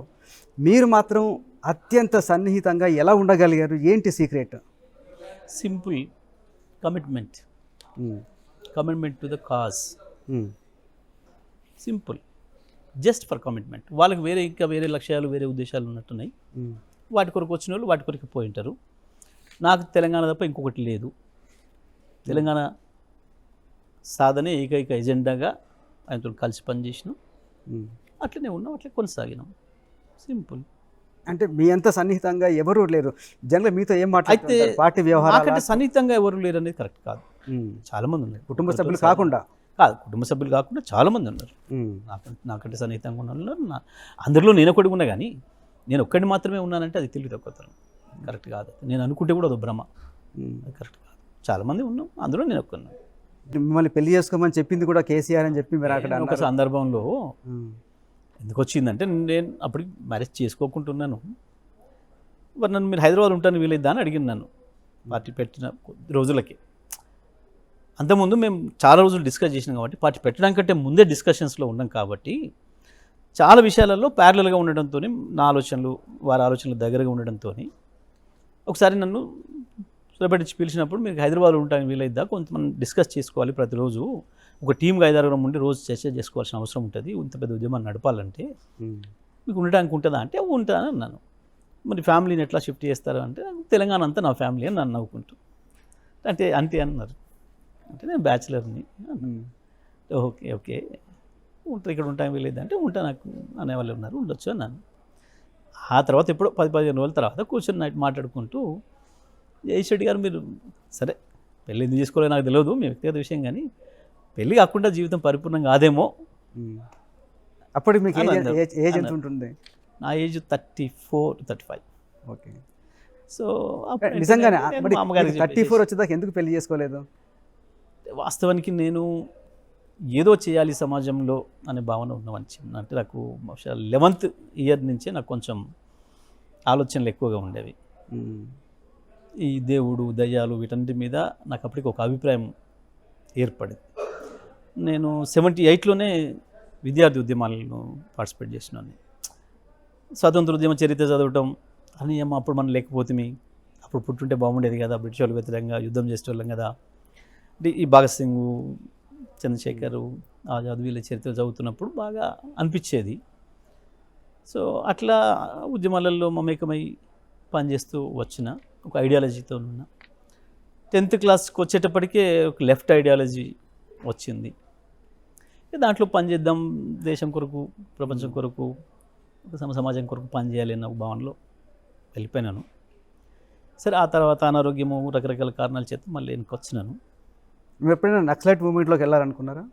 నేను చెప్పింది అదే, లోపలికి వెళ్ళిపోయినాను. నేను అండర్గ్రౌండ్ పోయినాను. బాగా ఆరోగ్యం చెడిపోయింది, బాగా అంటే బ్రతకడమే కష్టము, ఇంకొద్ది రోజులు అయితే బతకడు అనే భావన రిపోర్ట్ ఇచ్చిన డాక్టర్లు. ఆ టైంలో మీరు వెళ్ళాలి ఇంటికి అని చెప్పి నిర్ణయం చేసినారు. వెళ్తే మళ్ళీ రాలేము అంటే వాళ్ళు ఏమన్నారంటే, మీరు బతుకుంటే కదా ఏదైనా చేయాలంటే, బ్రతుకుండాలంటే మీరు ఇంటికి పోవడం తప్ప మార్గం లేదు, డైట్ మెయింటైన్ చేయాలి. హిమోగ్లోబిన్ 3%కి ఏదో పడిపోయింది, తప్పదు, ఇప్పుడు మనం అండర్గ్రౌండ్లో మెయింటైన్ చేయలేము ఇది. సరే వచ్చేసినాము. వచ్చినాక నాకు ఏదో ఒక అసంతృప్తి ఉండేది, ఏదో చేయాలి దేశం కొరకు, మన జన్మనిచ్చిన మాతృభూమి కొరకు ఏదో చేయాలని తపన ఉండేది. ఇక అదే ఆలోచనలతోని ఫ్యామిలీ అడ్డంకి అవుతుందేమో, మళ్ళీ ఎప్పటికైనా వెళ్ళిపోతారేమో అనే ఒక భావన ఎప్పుడు ఒకవైపు ఉండేది. ఫ్రీగా ఉండాలి కాబట్టి నేను న్యాయవాదిగానైతేనే ఫ్రీగా ఉండగలుగుతా, ఏ ఉద్యోగాలు ఇవన్నీ కావు అని చెప్పి అడ్వకేట్గా చేస్తూ అట్లా ఉన్నాను. ఆ క్రమంలో కేసీఆర్ గారు తెలంగాణ గురించి మాట్లాడడం, అప్పటికే నేను నా ప్రాంతంలో జరుగుతున్న అన్యాయం చూసినాను, నీళ్ళ విషయంలో జరుగుతున్న ఇది, మా పొలాలు నీళ్ళు లేక ఎండిపోవడము, చేసిన పొలాల మధ్యలో ఎండిపోవడము, కరెంట్ లేక ఇబ్బందులు పడడము, ఇవన్నీ ఫేస్ చేస్తాను. ఆ క్రమంలో దాంతో నేను అటాచ్ అయ్యింటిని. అట్లే ఇక నాకు మ్యారేజ్ వాయిదా. ఇంకొకసారి అంటే ఒక రాజ్య హింసను వ్యతిరేకించే నక్సలైట్ పార్టీ నుంచి మీరే రాజ్యంలో ఒక భాగం అయ్యే దాకా మార్పు వచ్చింది చెప్తా మీకు. అది కూడా ఈ తెల్ల బట్టలు వేసుకోవడానికి కూడా కారణం సార్, అది కూడా చెప్తాను నేను. నాతో అనకుండా మా నిరంజన్ రెడ్డి గారితో అన్నాడు ఒకరోజు, జగదీష్ లీడర్ కావాల్సినాడు, అట్లా ఇన్షర్ట్ వేసుకొని కలర్ డ్రెస్ వేసుకొని తిరిగితే ఎట్లా, నేను ఇన్షర్ట్ వేసుకొని ఉండేవాడిని అప్పుడు. ఎట్లా వైట్ డ్రెస్లో కనపడాలి కదా నీట్గా అని. సరే నిరంజన్ రెడ్డి గారు నాకు పొద్దున్న చెప్పాను, నేను రాత్రి ఇట్లా అన్నారు సార్. సరే తెల్లబట్టలు వేసుకోవాలంటే కొంచెం సిగ్గు అనిపిస్తుంది, ఏం చేయాలి మరి, ఎక్కడ కుట్టియాలి, అవి కూడా తెలియదు నాకు. సరే లక్కీగా అప్పటికే నా వైఫ్తో చెప్పినాను, ఇట్లా ఉంది పరిస్థితి, మరి తెల్లబట్టలు వేసుకోవాల్సి వస్తుంది. సరే పోదాం పదండి అని చెప్పి, సాత్ తీసుకునే షాప్ ఎక్కడ ఉంటుందో సరే అక్కడికి పోయి అడుగుదాము వాడిని, మరి నాకేం తెలియదు వీటి గురించి, వీటిని ఏమంటారో ఏంటిదో, పోదాం పద అంటే ఆమెకు కూడా తెలియదు వాస్తవానికి. సరే పోదాం పదం పోయి కొనుక్కొని ఆ మొదటి రోజు వేసుకోవడానికి చాలా సిగ్గుపడుకుంటూ వేసుకున్నారు. సేమ్ రాజేందర్ది కూడా అదే పరిస్థితి, నేను చేసినాను. మళ్ళీ రాజేందర్ని కూడా నాతో అన్నాడు సార్, టీషర్ట్ వేసుకొని వస్తుండేది రాజేందర్, అదేంది టీషర్ట్ వేసుకొని పిల్లవాడిలాగా లీడర్గా ఎదగాల్సిన వాళ్ళు మంచిగా ఉండాలి వైట్ డ్రెస్లో ఇట్లా. నేను రాజేందర్ చెప్పిన, అన్న ఇది నీకు కూడా వచ్చేసింది ఇది అంటే, అమ్మ ఎట్లా తొడగాలి మనం అని. సరే పోదాం పని నేనే తీసుకొని కొనిచ్చిన. సో అట్లా అనిపిస్తుంది మాకు, అరే ఈ డ్రెస్ వేసుకున్న వాళ్ళని చూస్తేనే కాల్ చేయాలనుకున్న వాళ్ళం కదా అని ఒకసారి అనుకుంటాం అప్పుడప్పుడు నవ్వుకుంటాం. మీది లవ్ మ్యారేజ్ కాదు, చాలా అరేంజ్ మ్యారేజ్. జస్ట్ సారీ మాట కానీ మా అమ్మకి చెప్పినా, అమ్మ ఇంకా ఎక్కడ వెతుకురి నీ కోరిక శాంక్షన్ చేస్తున్నా. అప్పటికే మా అమ్మ నా మీద యుద్ధం చేస్తుండే, దీక్షలు చేస్తుండే, పెళ్లి చేసుకోవాలి. సో సరే ఓకే అమ్మ చెప్తే వాళ్ళే చూసి చేసుకున్నాం అంతే. మీరు ఉద్యమంలో ఉన్నప్పుడు కానీ లేదా స్టూడెంట్గా ఉన్నప్పుడు ఎప్పుడైనా లవ్లో పడ్డారా, ఎవరైనా ప్రేమించారా? ఏం లేవు నాకు అట్లాంటి ఎప్పుడు లేదు. ఇక మేమున్న మూమెంట్ అటువంటిది, విద్యార్థి మూమెంట్ ఆ రోజుల్లోనే చాలా బాధ్యతాయుతంగా ఉందేమో. ఇట్లా లావు పేరు మీద ఎవరైనా వేధించేటోళ్ళు ఉంటే వాళ్ళని పని పడదాము, అప్పుడే చాలా ఫెరిషియస్గా ఉందాము, చాలా బాధ్యతాయుతంగా కూడా ఉందాము. అంతెందుకు నేను డిగ్రీ కాలేజీలో ఉన్నప్పుడు, మా డిగ్రీ కాలేజీలో అప్పటికి అంతకంటే ముందు మాస్ కాపీయింగ్ ఉండే. మా ప్రిన్సిపల్ నేను మాట్లాడే విధానము, నా ఆదర్శాలను చూసి పిలిచి, జగదీష్ మీరు ఈ నకల్ని వ్యతిరేకిస్తున్నారా, ఏంటి మీ పాలసీ అని అంటే, మేము అవుట్లెట్ వ్యతిరేకిస్తాం సార్ మేము మా ఆర్గనైజేషన్గా. అప్పుడు మరి ఈ విషయాన్ని నువ్వు చెప్తావా అని అంటే, బాగా చెప్తాను, నేను దీన్ని భయపడను కదా అని చెప్పి కాలేజీ ప్రేయర్లో చెప్పించేది నాతో. ఎవరు నకలు కొట్టినా కానీ మేము సాధించాము ఎట్టి పరిస్థితుల్లో, దాన్ని మేము వ్యతిరేకం, దాన్ని మాత్రం ఆలోచించేది లేదు, మీరు లెక్చరర్స్ పైన దౌర్జన్యం చేస్తే నాకు కుదరదు అని చెప్పి. అప్పుడున్న ఒకటి రెండు సంఘాలు, విద్యార్థి సంఘాలు కూడా దానికి అనుకూలంగా ఉండేది, మేము దానికి వ్యతిరేకంగా ఉద్యమం చేసి నిలబడ్డ వాళ్ళం. అట్లా కొంచెం మేము ఇక వీటన్నిటి దూరంగా ఉండేది ఆ రోజుల్లో. జనరల్గా నక్సలైట్ ఉద్యమాలు ఉన్న వాళ్ళు కొంత కులాంతర వివాహాలకు ప్రాధాన్యం చేస్తారు, అట్లా మీరు ఎప్పుడు ఆలోచించలేదా? అంటే నేను వివాహమే ఆలోచన చేయలేదు కదా, వివాహం గురించి ఆలోచన చేయలేదు అప్పుడు.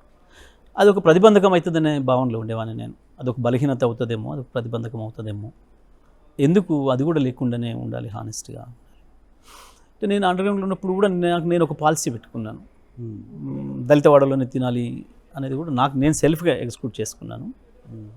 అట్లా ఉన్నవాడిని నేను. కాబట్టి నాకు పెద్దగా ఇటువంటి ఐహికమైన సుఖాల మీద, ఈ ఆస్తుల అంతస్తుల మీద నాకు ఎన్నడూ భ్రమలు లేవు. అప్పుడు లేవు, ఇప్పుడు కూడా లేవు. నేను అది కూడా చెప్తున్నా. సరే వీలేదు పనికి మళ్ళీ మాట్లాడతారు కానీ నేను అందుకే చెప్పిన, నేను నా గొప్పగా నేను ఇది అదని నేను చెప్పుకోను, నాకు అలవాట్లేదు. కానీ వీళ్ళు ఈ చెత్త మాటలు మాట్లాడుతున్నప్పుడు ఒకసారి వాళ్ళది చూడండి, నా చూడండి, నేనేందో అని చెప్పిన తప్ప నాకు ఇంత అంత నేను అన్నట్టు కూడా నాకు ఇష్టం ఉండదు. ఫస్ట్ నేను ఇది అని చెప్పుకోవడం నాకు ఇష్టం ఉండదు. ఇంత ఎందో మాది ఇది అని నాకు చెప్పుకునే అలవాటు నాకు ప్రిన్సిపల్గానే దానికి వ్యతిరేకం. ఆ భావనకు వ్యతిరేకం నేను. డబ్బులు ఉండడం ఉండకపోవడం కాదు, ఉన్నాయి అనే అహంకారము ఏదైతే ఉంటుందో ఆ భావాలకు నేను వ్యతిరేకం. బనకచెర్లకు సంబంధించి మళ్ళీ బీఆర్ఎస్ తెలంగాణ సెంటిమెంట్ను రెచ్చగొట్టే ప్రయత్నం చేస్తుంది అనేది ఒక విమర్శ. దీని మీ సమాధానం ఏంటి? అది విమర్శ కాదు, ఒక కుట్రపూరితమైన వాదన. ఎందుకంటున్నానంటే తెలంగాణ హక్కుల గురించి వెళ్ళి కొట్లాడడం అనేది ఒకవేళ తెలంగాణ వాదం అయితే మాకు అభ్యంతరం లేదు. తెలంగాణ హక్కుల గురించి, మా రాష్ట్ర హక్కుల గురించి కొట్టాల్సిన బాధ్యత మా పైన ఉంది కదా. సింపుల్. ఇప్పుడు నేను ఏమంటున్నాను, బనకచెర్ల ఇష్యూ ఉంది. మొన్న మన ముఖ్యమంత్రి మాట్లాడింది, ఆ ముఖ్యమంత్రి మాట్లాడిన తర్వాత సడన్గా వీళ్ళు గమనించి ఎక్కడ తప్పు జరిగిందో గమనించి దాంట్లో నుంచి బయటపడడం కొరకు వీళ్ళు సీఎం ఆఫీస్ నుంచి ఒక స్టోరీ తయారు చేసేసి అన్ని ఛానళ్ళకు పంపిణీ ఇది వేయాలి అని. ఏంది, ఆంధ్రప్రదేశ్ ముఖ్యమంత్రి తెలంగాణ ముఖ్యమంత్రి పెద్ద కొట్టుకుంటున్నారు, పెద్దగా ఎవరి రాష్ట్రాల కొరకు వాళ్ళు కట్టుబడి ఉన్నారు, ఆ వాదనలు వేసుకున్నారు అని చెప్పి ఒకటి వదిలేరు కావాలని మైండ్లో డైవర్ట్ చేయడం కొరకు. కానీ వాస్తవం జరిగింది ఏంటి అని అంటే చంద్రబాబు నాయుడు గారు ఏదైతే మాట్లాడిందో దాని కొనసాగింపుకునే ఈయన మాట్లాడండి మన ముఖ్యమంత్రి అని నేను చెప్పాను తెల్లవారు. ఏంటిది, నేను బనకచెర్ల కట్టి తీరుతా అని చెప్పి ఆయన చెప్పాడు. ఈయనేం చెప్పాలి, అసలు గోదావరిలో ఇప్పుడు నీళ్లు లేవు, అడిషనల్గా ఇంకో కొత్త ప్రాజెక్టుకి అనుమతి ఇవ్వడానికి వీల్లేదు అని చెప్పాలి అన్నప్పుడు ఏమవుతుంది, కాళేశ్వరం ఉంది అని చెప్పాలి. కాళేశ్వరం ఉన్నది అని అంటేనే 240 టీఎంసీల నీళ్ళు మనం వాడుకున్నట్లు లెక్క. ఎందుకంటే 968 టీఎంసీలు తెలంగాణకు ఏదైతే సమైక్య ఆంధ్రప్రదేశ్ ఉన్నప్పుడే వివిధ జీవులతో కేటాయింపు చేసినారో ఆ 968 టీఎంసీలను వాడటానికి మనం పూర్తిగా ఏర్పాటు చేసినాం, వాడుతున్నాం.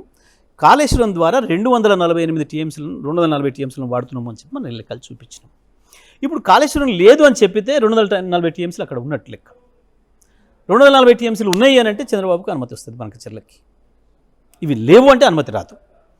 ఇగో ఇక్కడ కుట్ర, అక్కడ బనకచెర్ల కట్టడానికి ఇక్కడ కాళేశ్వరం లేదనే దానికి లింక్ ఉంది. ఇగో ఇది చంద్రబాబు దానికి కొనసాగింపు, ఇది చంద్రబాబు సహాయపడడం కొరకే మన ముఖ్యమంత్రి చేస్తున్న నాటకము, ఇది తెలంగాణ ప్రజలకు జరుగుతున్న ద్రోహము అని మేము చెప్పాలి. తప్పకుండా చెప్పినాం. కృష్ణ మీద కూడా అదే జరిగింది. కృష్ణ మీద హక్కులు వాళ్ళు తీసుకుంటుంటే వీళ్ళు సపోర్ట్ చేయలేదు, వీళ్ళకి సోయి కూడా లేదు కనీసం. వీళ్ళ కమిషన్ల లెక్కలు వీళ్ళు దందాలలో ఉన్నారు తప్ప ఏం జరుగుతుంది నదుల నీళ్ళల్లో మనకు అన్యాయం ఎక్కడ జరుగుతుంది చూసుకోలేదు. అది కేంద్ర చేతులకు వెళ్ళిపోతుంటే కూడా మొదలు మేము మాట్లాడినప్పుడు ఎదురుదాడి చేశారు.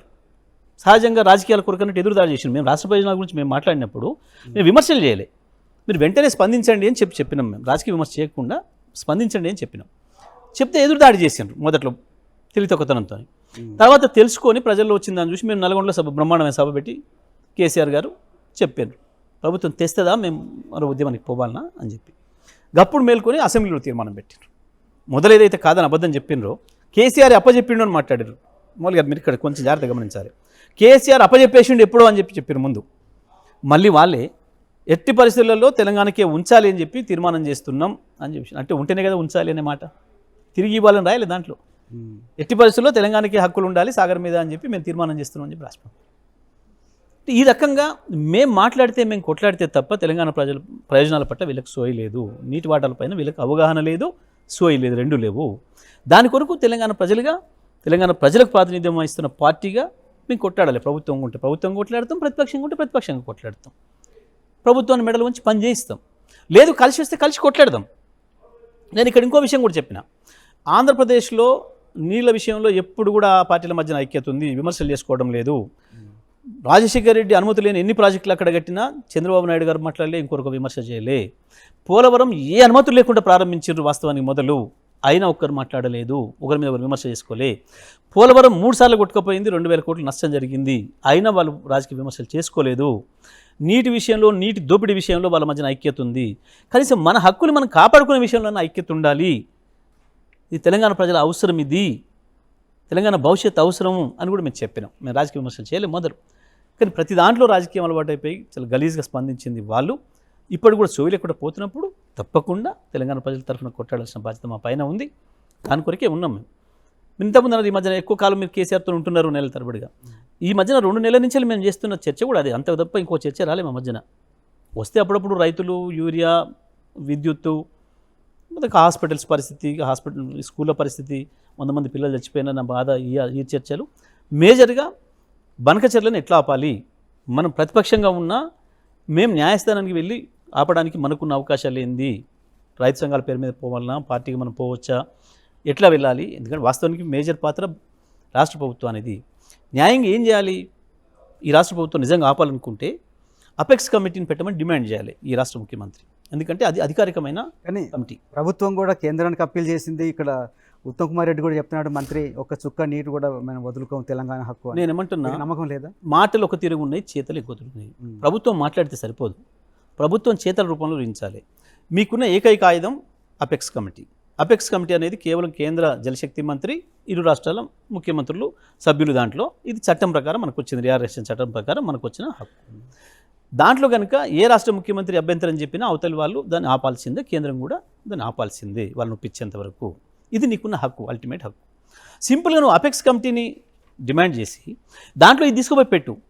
ఇగో 960 టీఎంసీలు మేము వాడుకుంటున్నాం, పైన ఉన్న మహారాష్ట్ర ఇతర రాష్ట్రాలు వాళ్ళకు ఉండే హక్కుల ప్రకారం వాళ్ళు వాడుకున్నారు, ఆంధ్రప్రదేశ్ తన వాటా ఇప్పటికే వాడుకుంది, పట్టిసీమతోని తెచ్చుకుంది, ఇక దాంట్లో చుక్క నీళ్ళు లేవు. కాబట్టి బనకచెర్ల సమస్యనే లేదు. మళ్ళీ కొత్త ట్రిబ్యునల్ వేసి గోదావరి పైన కొత్త ట్రిబ్యునల్ మొత్తం లెక్కలు చేసి ఈ 50 సంవత్సరాల నుంచి వచ్చిన పారగంత లెక్కలు చేసి ఏమైనా ఉన్నది అని తేలిస్తే అప్పుడేమైనా హక్కు ఇస్తే అప్పుడు మాత్రమే తప్ప అప్పటి వరకు ఏ అనుమతులు ఇవ్వడానికి వీల్లేదు అనేది మన వాదన ఉండాలి. ఇగో ఇది మాట్లాడడం లేదు, ఇది మాట్లాడకుండా డ్రామాలు చేస్తున్నారు, బయట మీడియా స్టేట్మెంట్లు ఇస్తున్నారు. మొన్న జలశక్తి మంత్రి మీటింగ్కు పోను అని చెప్పి లీకేజ్ ఇచ్చి మీ అందరూ కూడా లీకేజ్ పంపి, పైగా బనకచెర్ల ఇష్యూ ఉంటే అసలే పోను అని చెప్పి, మరి ఏ కాల్ వచ్చిందో, ఎవరు భయపెట్టించే ఫోన్ చేసిండ్రు, ఎందుకు పోయిండు, మధ్యరాత్రి చెప్పకుండా పోయి తెల్లవారి ఒక విలేకరు అడిగితే కూడా సార్ బనకచెర్ల పైన ఏం జరిగింది అంటే, అరే ఎజెండాలు దాని మీద ఎట్లా మాట్లాడుతున్నాయి నేను అని మాట్లాడండి మన ముఖ్యమంత్రి. ఇది అయిపోయి 10 నిమిషాలు అయిందో కాలేదో ఆంధ్రప్రదేశ్ మంత్రి బనకచెర్ల పైన కమిటీ వేయడానికి తీర్మానం చేసినాం, తెలంగాణ ముఖ్యమంత్రి ఒప్పుకున్నాడు అనడమే కాదు, ఆయన ఎజెండాలో ఫస్ట్ అంశమే బనకచెర్ల అని చూపించాం. ముఖ్యమంత్రి అబద్ధం చెప్పినట్టు తేలిపోయింది, స్పష్టంగా ముఖ్యమంత్రి దొంగతనం దొరికిపోయింది. ఇగో ఇది తెలంగాణ ప్రజలు వాళ్ళు చేస్తున్న ద్రోహం. దాని మీద మేము కూడా కొట్లాడుకుంటే ఎట్లుంటాం? దాని ఎందుకు తెలంగాణ సెంటిమెంట్ని ఇంకోటని మాట్లాడితే మోసం చేయడం తప్ప ఇంకోటి కాదు. తెలంగాణ హక్కుల్ని గుంజుకోవడం కొరకు, తెలంగాణకు ద్రోహం చేయడం కొరకు చేసే ప్రయత్నాలు భాగంగా ఇటువంటివి మాట్లాడుతున్నారు, అసలు విషయాన్ని పక్కదారి పట్టించడానికి. థ్యాంక్ యూ జయశ్రీ రెడ్డి గారు. Thank you very much.